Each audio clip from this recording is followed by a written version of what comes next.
Hello friends, welcome to exam तैयारी। आज हम लोग 1857 की महान क्रांति के बारे में पढ़ेंगे।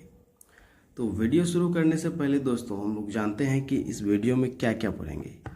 तो पहले हम जानेंगे 1857 ईस्वी की क्रांति का क्या कारण था, उसका सैन्य नेतृत्व किसने किया था,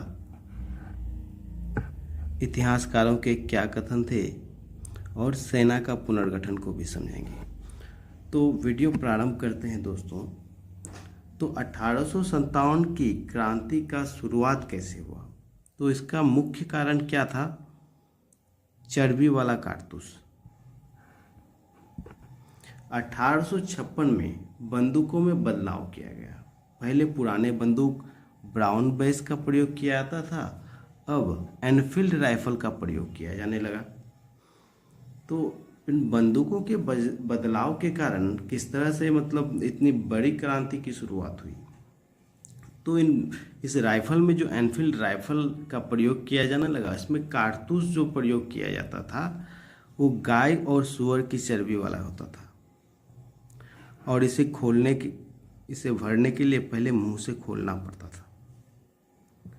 अब हम लोग मंगल पांडे के बारे में पढ़ेंगे, जिन्होंने सबसे पहले विद्रोह का बिगुल बजाया। तो 29 मार्च 1857 को मंगल पांडे नामक एक सैनिक ने बैरकपुर में गाय की चर्बी मिले कारतूसों को मुंह से काटने से स्पष्ट मना कर दिया। उसने लेफ्टिनेंट बाग एवं मेजर ह्यूसन की गोली मारकर हत्या कर दी। फलस्वरूप उसे गिरफ्तार कर 8 अप्रैल 1857 को फांसी दे दी गई। फांसी पर चढ़ने से पहले मंगल पांडे ने एक नारा दिया था। वो क्या था? हल्ला बोल का नारा दिया था। मंगल पांडे का संबंध किससे है? 34वीं बंगाल नेटिव इन्फेंट्री से था, जिसको बंगाल नेटिव इन्फेंट्री मतलब BNI कहा जाता है। अब हम लोग समझेंगे इसकी औपचारिक शुरुआत कैसे हुई। तो 10 मई 1857 के दिन मेरठ की पैदल टुकड़ी 20 NI से 1857 ईस्वी की क्रांति की शुरुआत हुई। अब हम लोग जानेंगे कि उस समय प्रमुख पदों पर कौन कौन थे। तो 1857 की क्रांति के समय भारत का गवर्नर जनरल कौन था? Lord Canning. और इंग्लैंड का प्रधानमंत्री कौन था? पामस्टन।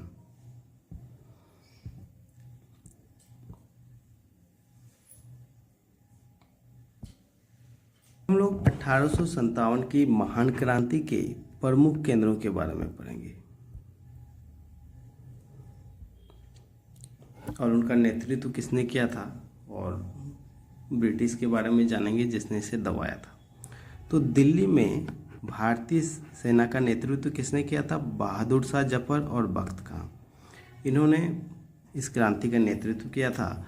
बख्त खां सैन्य नेतृत्व किए थे, क्योंकि उस समय बहादुर शाह जफर बूढ़े हो गए थे। और ब्रिटिश जो इस विद्रोह को दबाए दिल्ली में, निकलसन एवं हडसन। निकलसन इसमें मारा गया था। कानपुर में विद्रोह का नेतृत्व किसने किया था?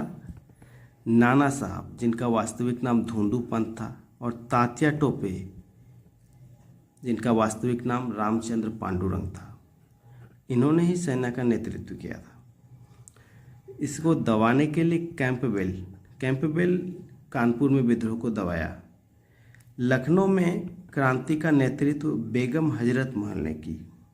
इनका वास्तविक नाम मोहम्मदी खातून था। ब्रिटिश जो इसको दबाया लखनऊ में, हेनरी लॉरेंस और कैंपबेल, इस विद्रोह को लखनऊ में दबा दिए। झांसी में विद्रोह का नेतृत्व रानी लक्ष्मीबाई की थी और विद्रोह को दबाए कौन थे? ह्यूरोज रानी लक्ष्मीबाई की वीरता से काफ़ी प्रभावित हुई थी और प्रभावित होकर उन्होंने कहा था कि क्रांतिकारियों में वह अकेली मर्द थी। इलाहाबाद में विद्रोह का नेतृत्व किसने किया था? लियाकत अली ने। और विद्रोह को दबाए कौन थे? कर्नल नील। जगदीशपुर बिहार में विद्रोह का नेतृत्व किसने किया था?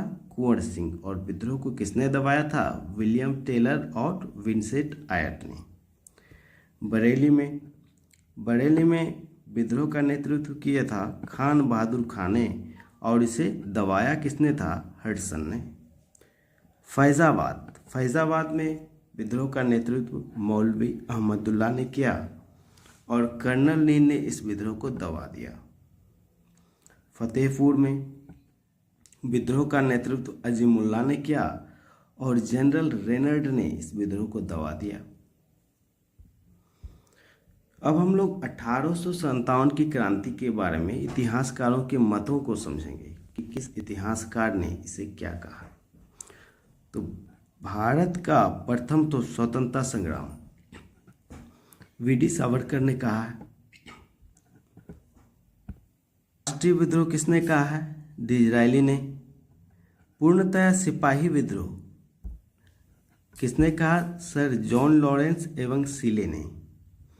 अंग्रेजों के विरुद्ध हिंदू मुसलमानों का षड्यंत्र किसने कहा है? जेम्स आउटरम और डब्ल्यू टेलर ने। बर्बरता तथा सभ्यता के बीच युद्ध किसने कहा? टी.आर. होम्स ने। यह धर्मांधों का ईसाइयों के विरुद्ध युद्ध था किसने कहा? एलियार रीज ने। 1857 की क्रांति के बाद सेनाओं का पुनर्गठन किया गया। अब हम लोग इसे समझेंगे, सेनाओं का पुनर्गठन किस तरह से किया गया। तो अंग्रेजी भारतीय सेना का निर्माण 1748 में आरंभ हुआ। उस समय का जो मेजर स्ट्रिंजर लॉरेंस है, उन्हें अंग्रेजी भारतीय सेना का जनक पुकारा गया। अब इसका पुनर्गठन कब किया गया? गठन तो कब हुआ? 1748 में। पुनर्गठन कब हुआ? 1857 में। इसके बाद के 1857 के विद्रोह के बाद इसका मुख्य उद्देश्य क्या था?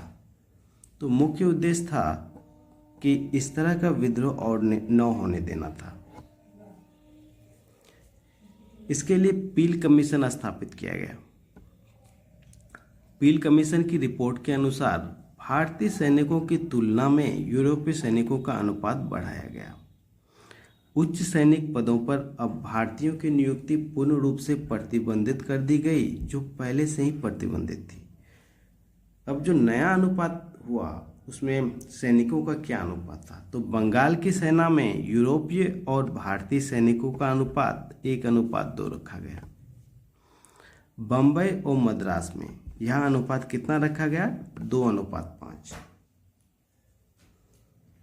अब भर्ती नीति में क्या बदलाव किया गया? तो बिहार, अवध तथा अन्य उन स्थानों के व्यक्तियों को जिन्होंने 1857 की क्रांति में भाग लिया था, गैर लड़ाकू घोषित कर दिया गया और सेना में उनकी संख्या कम कर दी गई।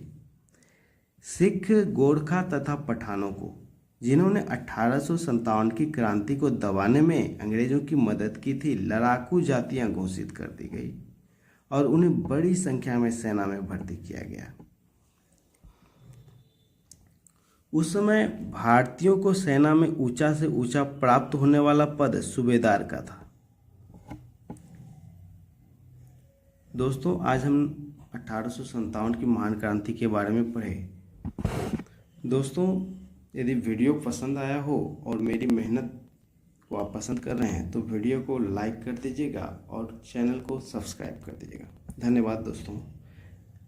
नेक्स्ट वीडियो में हम लोग इससे संबंधित क्विज को पढ़ेंगे।